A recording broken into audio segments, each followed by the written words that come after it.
Happy. This hydrogen has access to how many valence electrons? 2. Is he happy? Darn right he is, because now he's like helium. Okay? But wait, there's more. Oxygen. Oxygen wants to have valence electrons like neon. Let's count. How many valence electrons does neon have? Ready? Count with me. 1, 2, 3, 4, 5, 6, 7, 8. Neon's got 8 valence electrons. Now let's look at oxygen. How many electrons does oxygen have access to? Ready, set, count. 1, 2, 3, 4, 5, 6, 7, 8. Now, very important.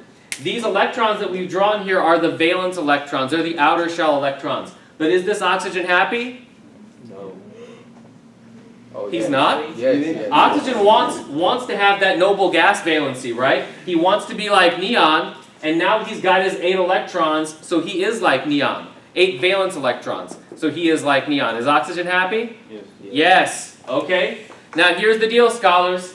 Hydrogen makes 1 bond. Hydrogen makes 1 bond. Oxygen makes 2 bonds. Where have we seen all of this before?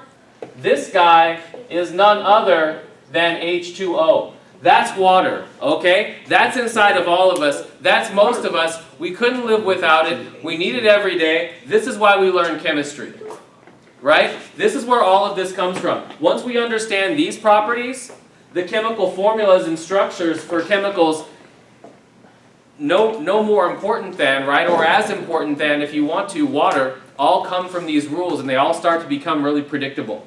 And so we can start to really understand how the molecules of life are put together, all right? So you did a great job learning your electron configurations. You understood how all of that worked, and now you're starting to understand the chemistry of life. That's why we study this. That's why chemistry is interesting. That's why every single profession in the health sciences, okay, medicine, nursing, any sort of like orthopedic